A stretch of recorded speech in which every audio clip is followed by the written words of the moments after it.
नामक शहर में पप्पू का ढाबा नाम का एक मशहूर ढाबा था। ये ढाबा इतना मशहूर था कि आसपास के सभी लोग खाना खाने के लिए आते थे। उस ढाबे का खाना जो एक बार खा लेता तो उसका स्वाद भूल नहीं पाता। अगर कोई भी उस गांव में किसी भी काम से आता तो उस ढाबे का खाना खाए बगैर नहीं जाता। जितना ही वो ढाबा दिन पर दिन मशहूर होता जा रहा था, उतना ही उस ढाबे के मालिक का भी घमंड बढ़ता जा रहा था। अगर ढाबे का खाना बच जाता तो उसे उस खाने को फेंकना मंजूर था, लेकिन किसी जानवर या भूखे भिखारी को मुफ्त में देना मंजूर नहीं था। एक दिन की बात है, एक भिखारी उस ढाबे के पास से जा रहा था। वो काफी भूखा था। उसने बहुत दिनों से कुछ नहीं खाया था, तो वो ढाबे के मालिक के पास गया। मालिक, कुछ खाने को दे दो, बहुत भूख लगी है, बहुत भूख लगी है बाबूजी, कुछ खाने को दे दो। अरे जा जा, आगे जा, कुछ नहीं मिलेगा। कुछ दे दो खाने को, बहुत दिनों से कुछ खाया नहीं है, बहुत भूख लगी है बाबूजी। सुबह सुबह पता नहीं कहाँ कहाँ से आ जाते हैं मुंह उठा के, सारा दिन खराब कर दिया। रामू, ओ रामू, इसे बाहर तो निकाल। रामू भिखारी को ढाबे से धक्के मार मार कर निकाल देता है, पर मालिक को भिखारी के ऊपर जरा भी दया नहीं आती और भिखारी भूख के मारे बेहोश हो जाता है। मालिक, ये तो बेहोश हो गया है, तो मैं क्या करूं? इसे तू दुकान के सामने से हटा, ग्राहक के आने का टाइम हो रहा है। जी मालिक। मालिक, मालिक, लगता है ये मर गया। अरे ये क्या बोल रहा है? मालिक, मैं सही बोल रहा हूँ। तुम एक काम करो, इसे जो ढाबे के पीछे कुआं है उसमें फेंक दो और किसी को कुछ पता भी नहीं चलेगा। जी मालिक। रामू, किसी को कुछ पता तो नहीं चला? किसी ने देखा तो नहीं? नहीं मालिक। आज का तो दिन ही खराब गया। और कोई ज्यादा ग्राहक भी नहीं आए। कल सभी टाइम पर आ जाना, नहीं तो तुम्हारे पैसे काट लूंगा। जी मालिक। मालिक अपने सभी नौकरों को छुट्टी देकर वो भी अपने घर चला जाता है। मालिक को रास्ते में ऐसा लगता है जैसे कोई उसके पीछे पीछे चल रहा है। तभी मालिक रुक जाता है और पीछे देखने लगता है, पर वहाँ कोई नहीं होता। अरे मेरा वहम होगा। और वो चलने लगता है। तभी उसे अचानक कोई जोर से थप्पड़ मारता है। वो अपने चारों ओर देखता है, पर कोई नहीं था। वो जल्दी जल्दी चलने लगता है और अपने घर पहुँच जाता है। अरे भाग्यवान, जल्दी से खाना लगा दो, बड़े जोरों की भूख लगी है। जी अभी लाई। जैसे ही पत्नी खाना लेकर आती है, तभी भिखारी भूत उसकी पत्नी को जोर से धक्का देता है, जिसके कारण पत्नी के हाथ से सारा खाना गिर जाता है। अरे भाग्यवान, ये क्या किया? सारा खाना गिरा दिया। जी पता नहीं कैसे गिर गया, मुझे ऐसा लगा जैसे किसी ने मुझे धक्का दिया हो। आज का तो सारा दिन ही खराब गया। अगली सुबह मालिक अपने ढाबे पर काउंटर पर बैठा होता है। तभी एक ग्राहक आता है और कुर्सी पर बैठ जाता है और खाने का ऑर्डर देता है। रामू, जल्दी से खाना लेकर आओ। ये कैसा खाना है, इतना तीखा? क्या हुआ, खाना अच्छा नहीं है? ये कैसा खाना है? रामू, ओ रामू, आज तुमने ये कैसा खाना बनाया है? मालिक, पता नहीं कैसे हो गया, खाना तो अच्छा ही बनाया था। आज भी मालिक की कोई कमाई नहीं हुई थी और सारा खाना ऐसे ही वेस्ट हो जाता है। ये देखकर भिखारी बहुत खुश होता है। अगले दिन मालिक अपने नौकर से कहता है, आज ऐसा खाना बनाना कि लोग उंगलियां चाटते रह जाएं। और सभी नौकर और रामू खाना बनाने में लग गए। खाना बनकर तैयार हो जाता है। खाने की खुशबू तो अच्छी आ रही है। तभी ढाबे पर एक ग्राहक आता है। रामू, जल्दी से खाना लाओ भाई। वाह वाह वाह वाह, खाने की खुशबू तो अच्छी आ रही है। ग्राहक जैसे ही खाना खाने के लिए बैठता है, तभी उसकी थाली से अचानक रोटी गायब हो जाती है। अरे रोटी कहाँ गई? अभी तो थी। वो डर जाता है। वो रामू का आवाज लगाता है। रामू, रामू। जी साहब, क्या हो गया साहब? अरे रामू, मेरी रोटी गायब हो गई। अरे ऐसे कैसे हो सकता है साहब? आपका ये सारा करा धरा भूतिया भिखारी का था। वही सब ग्राहकों को परेशान और डरा रहा था। ग्राहक डर के मारे भाग जाता है। ढाबे के मालिक को समझ नहीं आ रहा था कि आखिर चक्कर क्या है। ऐसा रोज का काम हो गया और दिन पर दिन ढाबे के मालिक की कमाई कम होने लगी। एक दिन की बात है, शहर से कुछ लोग गांव की तरफ जा रहे थे। उन्हें पप्पू का ढाबा दिखाई दिया। उन्होंने उस ढाबे का नाम काफी सुन रखा था, तो वो ढाबे पर खाना खाने के लिए रुक गए और वो खाने का ऑर्डर करते हैं। रामू खाना लेकर आता है तो वो खाना खाने बैठते हैं तो उनकी शाही पनीर की सब्जी चिकन की सब्जी में बदल जाती है, जिसे देख वो घबरा जाता है। वो जैसे ही पीने के लिए पानी का ग्लास उठाते हैं तो भूतिया भिखारी सारा पानी उनके सिर पर डाल देता है और वो जोर जोर से चिल्लाने लगता है, भूत भूत भूत, अरे इस ढाबे पर तो भूत है। और वो वहाँ से भाग जाता है। देखते ही देखते ढाबे पर रोज अजीबोगरीब घटनाएं होने लगी। लोग उस ढाबे को अब भूतिया ढाबे के नाम से जानने लगे। एक दिन रात को ढाबे का मालिक जब ढाबे के गल्ले से पैसे निकालने के लिए गल्ला खोलता है तो वो देखता है कि इसमें तो एक भी पैसा नहीं है और पैसे की जगह मालिक को उस भिखारी का सर दिखाई देता है। भूत भूत, अरे ये तो वही भिखारी का सर है जिसे मैंने कुएं में फेंकवा दिया था। फिर ये इधर आया तो आया कैसे? मालिक की आवाज सुनकर ढाबे के सारे लोग मालिक के पास एकत्रित हो जाते हैं। क्या हुआ भाई साहब, आप इतना घबराए हुए क्यों हैं? ये देखो, हमारे गल्ले में भूत है। यहाँ उस भिखारी की खोपड़ी रखी है और उधर से पैसे गायब हैं। ये सुन सारे लोग बहुत घबरा जाते हैं।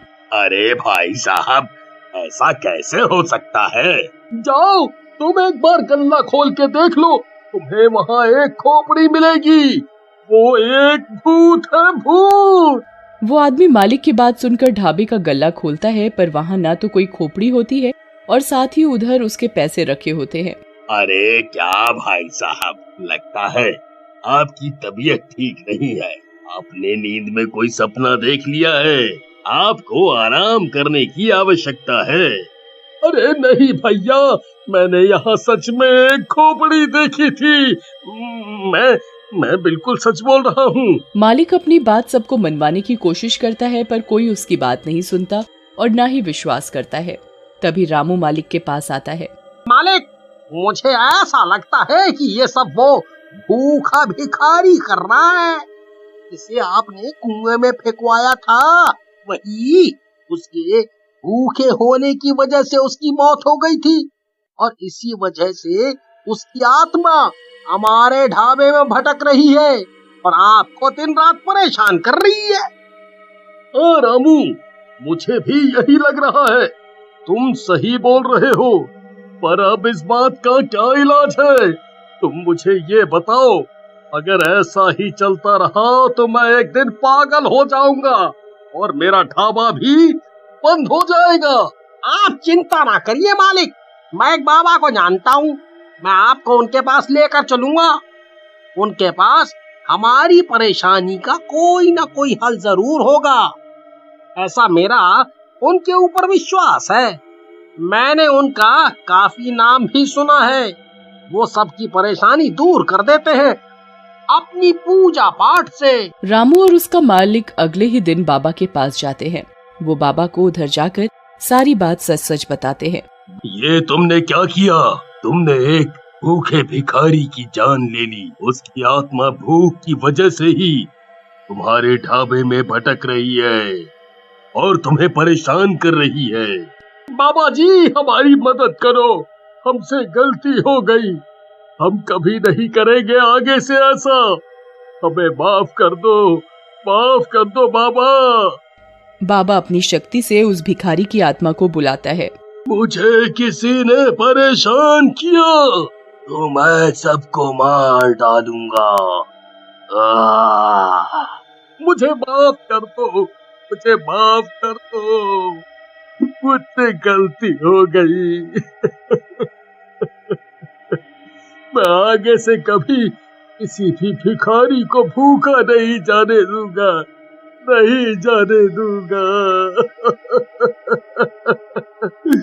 मुझे माफ कर दो। बाबा अपने लोटे से गंगा जल छिड़क कर उस भिखारी को मुक्त कर देते हैं और मालिक से हमेशा गरीबों को खाना खिलाने को बोलते हैं। धवलपुर नामक गांव में चंदन नाम का एक लकड़हारा अपने 8 साल के बेटे के साथ रहा करता था। चंदन बहुत ही गरीब था। वो दिन भर जंगल में लकड़ियां काटता और शाम होने पर उन लकड़ियों को गांव के बाजार में जाकर बेच आता। एक बार की बात है, चंदन लकड़ियां काटने के लिए जंगल जा रहा होता है कि तभी उसका बेटा चिंटू चंदन से बोलता है, पिताजी, गांव के सभी बच्चे स्कूल जाते हैं, मुझे भी उनके साथ स्कूल जाना है, मुझे भी पढ़ाई करनी है, आप मेरा दाखिला भी स्कूल में करा दीजिए ना। बेटा, मैं तो कब से तेरा दाखिला स्कूल में कराना चाहता हूँ, मगर क्या करूँ, लकड़ियाँ बेचकर भी मैं इतने पैसे नहीं इकट्ठा कर पाता हूँ कि तुझे स्कूल भेज सकूँ। तो ठीक है, जब तक आप मेरा दाखिला स्कूल में नहीं करा देते तब तक मैं आपके साथ जंगल जाकर लकड़ियां काटने में आपकी मदद करूंगा।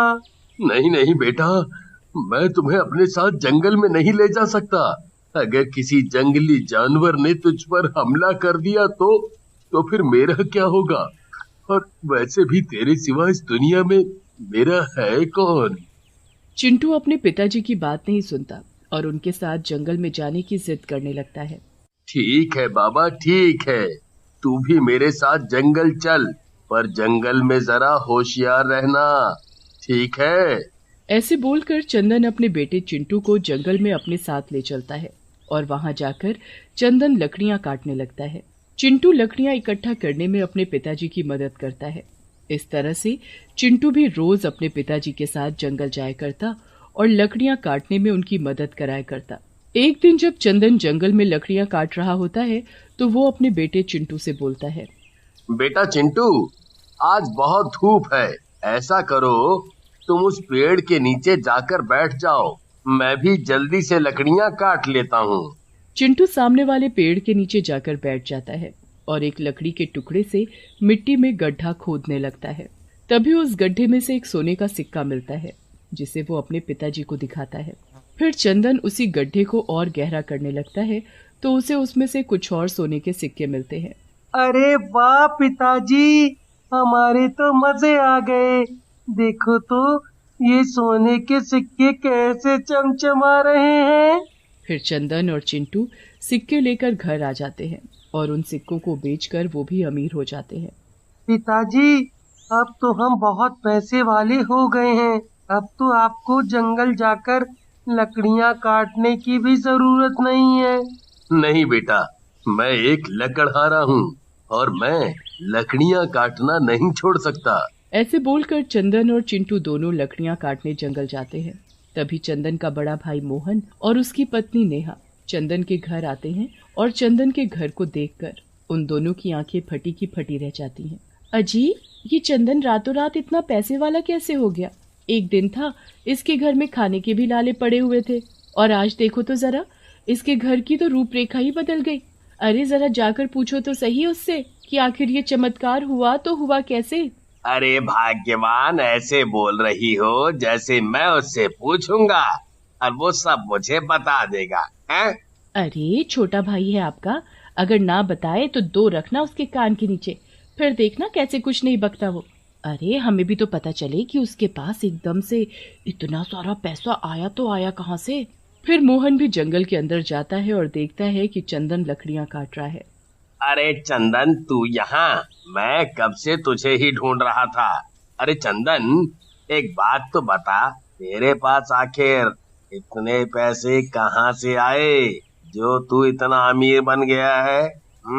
मगर चंदन मोहन को सोने के सिक्के वाली बात नहीं बताता और लकड़ियां काटने लगता है। मोहन गुस्से में आकर चंदन से उसकी कुल्हाड़ी छीन लेता है। तो तू ऐसे नहीं बताएगा, रुक, अभी मैं तुझे तेरी ही कुल्हाड़ी से काट देता हूँ। या तो तू मुझे बता कि तेरे पास इतने पैसे कहाँ से आए, नहीं तो मैं तुझे और तेरे बेटे को काट कर इसी पेड़ पर लटका दूंगा।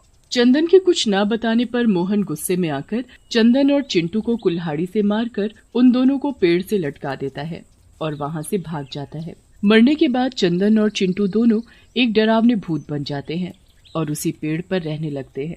एक दिन पिंटू नाम का एक आदमी उसी जंगल से निकलकर जा रहा होता है कि तभी उसे पेड़ के ऊपर से किसी बच्चे के हंसने।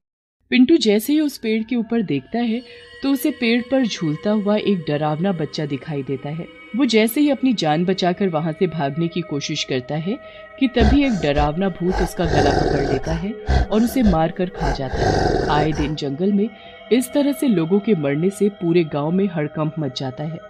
अरे सरपंच जी कछु करिए, नहीं तो वो भूत एक दिन हम सभी को मार डालेगा। हाँ सच में उस पेड़ पर रहने वाले भूत और उसके बच्चे ने तो हम गांव वालों का जीना हराम कर रखा है। क्या किया जाए कि वो भूत और उसका बच्चा इस जंगल से चले जाएं। ऐसा बोलकर सभी गांव वाले अपने अपने घरों में चले जाते हैं। इस बात को कुछ दिन बीत जाते हैं और सभी गांव वाले अब उस जंगल के रास्ते से आना जाना बंद कर देते हैं। एक रात जंगल में पेड़ के ऊपर चंदन भूत अपने बेटे चिंटू से बोलता है, इन सभी गांव वालों को क्या हो गया है?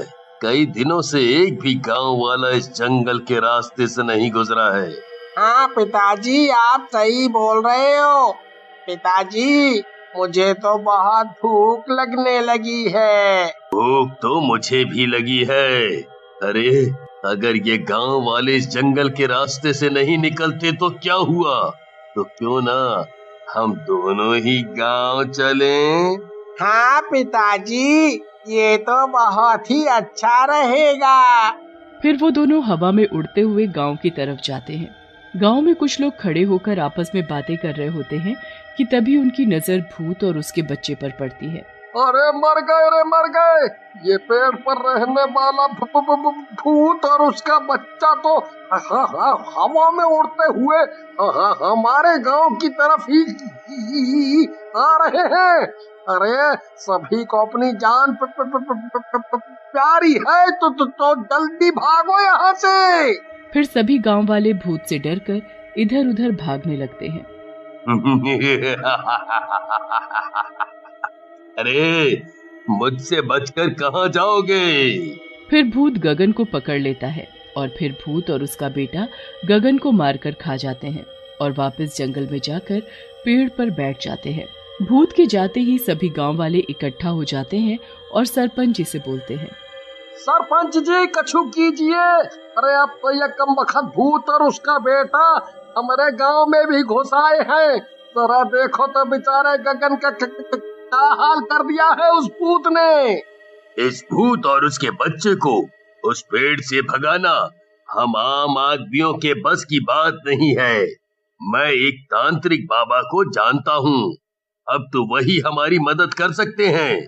फिर सरपंच जी तांत्रिक बाबा को बुलवाते हैं और उन्हें सारी बात बताते हैं। फिर सरपंच जी गांव के कुछ लोगों को और तांत्रिक बाबा को जंगल के अंदर ले जाते हैं।